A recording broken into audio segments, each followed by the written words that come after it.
Aqui o meu morango já foi lavado e eu vou picando eles assim, ó, nessa vasilha separado. Eu não gosto de picar ele muito pequenininho porque eu gosto de ver o morango na geleia. Não é aquela geleia sem pedacinhos, eu gosto de uma geleia com pedaços de morangos, tá? Então aqui eu vou picando, tiro o cabinho, eu corto ele mais ou menos em 3, quando ele tá um pouquinho maior, eu corto ele em 4 e vou fatiando.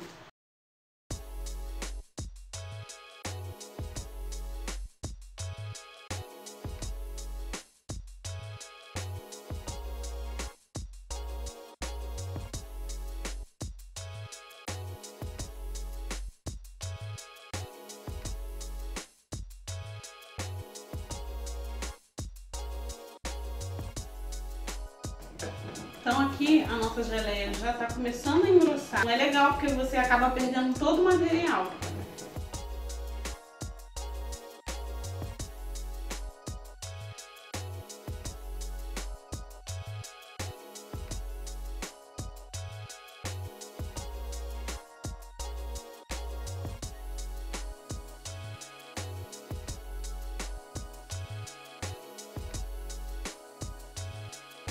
E aqui eu já aproveitei, já coloquei os meus vidros para esterilizar, coloquei eles para ferver em água.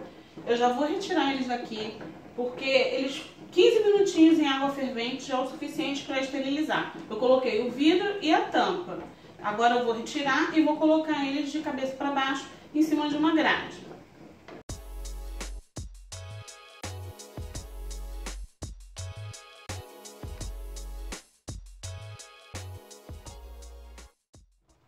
E enquanto a nossa geleia vai ficando pronta, eu vou aproveitar para conversar um pouquinho com vocês sobre geleia. Então vamos lá. Dá para fazer geleia de quase todas as frutas.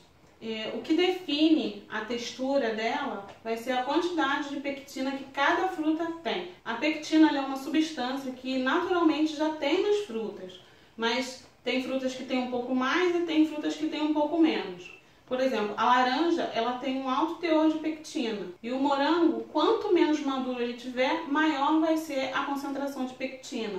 Então, aquela ideia que a gente tem de escolher os morangos já quase passando, né, que já estão bem vermelhinhos, bem maduros para fazer geleia, também é válido, porque quando eles estão bem maduros, a nossa geleia ela fica com um sabor muito mais marcante da fruta. Mas em contrapartida disso, ela demora um pouquinho mais para poder pegar o ponto, porque o morango mais verdinho, ele tem essa concentração maior de pectina. Então, o que acontece? Eu sempre escolho meio a meio. Quando eu vou fazer geleias de morango, eu escolho uns morangos mais madurinhos, que é o que vai trazer aquele sabor mais marcante à minha geleia, e escolho também aqueles morangos mais de vez, que é para garantir que ele tem uma quantidade de pectina suficiente para minha geleia ficar com aquele aspecto e com aquela textura gelatinosa que a nossa geleia tem. E o limão, ele entra na geleia justamente que é para ativar essa pectina, que é um meio ácido que faz ela ativar. Então, normalmente, para cada quilo de fruta, você vai colocar suco de 2 limões médios, mais ou menos, que já é o suficiente. Agora eu vou falar sobre o açúcar. Sempre me perguntam, é uma dúvida comum, sempre me perguntam, para a quantidade de fruta que eu vou usar, quanto de açúcar eu preciso colocar. A medida clássica para se fazer geleia, geralmente é 1 para 1. Então, se eu tenho 1 kg de morango, eu vou utilizar 1 kg de açúcar. E qual açúcar? Eu gosto de utilizar o açúcar cristal, mas você pode utilizar o açúcar refinado, pode ser também o demerara, tanto faz. Isso não vai alterar o sabor da sua geleia. Mas essa quantidade de açúcar você pode alterar de acordo com a doçura da sua fruta. Só que essa quantidade de açúcar 1 para 1, eu geralmente não utilizo. Eu utilizo sempre um pouco menos. Então vamos lá. Aqui eu tinha 1,5 kg de morango, só que eu coloquei só 900 gramas de açúcar cristal, tá? Então, você pode diminuir a quantidade desse açúcar em relação à quantidade da sua fruta até pela metade. Só que você tem que estar ciente que quanto menos açúcar você coloca, mais tempo essa geleia vai ter que ficar no fogo para ganhar o ponto. Então, se você coloca na quantidade 1 para 1, você sabe que essa geleia ela vai ficar pronta muito mais rápido do que essa minha aqui. E essa espuminha aqui, ó, que ela vai dando por cima, na superfície, se você preferir, você pode vir com uma peneirinha ou com uma escumadeira, retirando e descarta. Para mim não faz diferença, eu costumo deixar com a espuminha mesmo, que depois ela acaba sumindo conforme a geleia vai secando. E a gente precisa lembrar também que depois que ela sair do fogo, quando ela esfriar, ela vai ganhar consistência. Então eu tenho que ficar atenta para ela não ficar tempo demais no fogo e eu perder o ponto e ela vai ficar uma geleia assim puxenta. Então não é legal, né? Agora aqui chegando na reta final, eu vou adicionar uma colher de sopa de glucose de milho.